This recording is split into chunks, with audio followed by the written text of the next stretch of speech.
আবার একটি নতুন ব্লগে আপনাদেরকে স্বাগতম।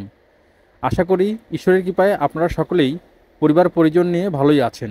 সকাল সকাল চলে আসলাম দিনাজপুরের ঐতিহ্যবাহী কান্তজিউ মন্দিরে। আর এখান থেকেই শুরু হবে গোষ্ঠধামে যাওয়ার যাত্রা।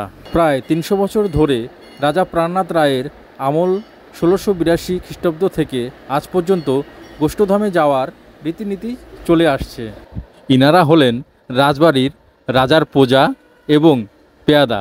রাজবাড়ি কান্তজিউ মন্দির থেকে ৫-৬ কিলোমিটার হেঁটে যাবে গোষ্ঠধামে।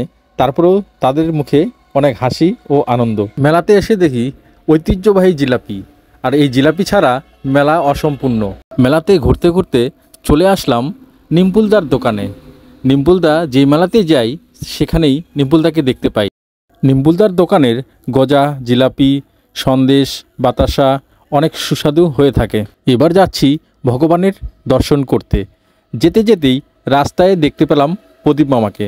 প্রদীপ মামা হলো রাজবাড়ির সুপরিচিত সাদা মনের একজন মানুষ এবং সাংস্কৃতিক অঙ্গনে তার অনেক নামডাকও রয়েছে। আমরা জানি যে আমাদের যে এই ধরাধামে শ্রীকৃষ্ণের সবাই আমরা আরাধনা করি গোষ্ঠ, সেই গোষ্ঠে রাধাকৃষ্ণ এসছে এবং রাধাকে এসে তার জায়গা মতো রেখে শ্রীকৃষ্ণ তার গরুর পাল নিয়ে ইতিমধ্যে তার জায়গায় এসে অবস্থান নিয়েছে।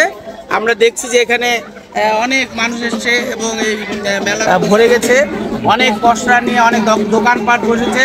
আমরা জানি, আশা রাখি যে সারাদিন সুন্দর এবং সুষ্ঠুভাবে এই মেলা চলবে এবং সবাই সবার ভগবান দর্শন করতে এসে দেখি প্রসাদ দিচ্ছে, তাই আমিও একটু প্রসাদ খেয়ে নিলাম। খেয়ে নিয়ে ভগবানকে দর্শন করে আবার মেলা ঘুরতে চলে গেলাম। মেলাতে হরেক রকমের জিনিস এসেছে, মোটু পাতলু থেকে শুরু করে খাওয়ার জিনিস, আইসক্রিম, খেলনা, আরও অনেক কিছু। অনেক দূর দূরান্ত থেকেই এই মেলাতে অনেক দর্শনার্থীরা ঘুরতে এসেছে এবং এখানে একদিনের মেলাতে অনেকেই পরিবার নিয়ে রান্না করেও খেয়ে থাকে।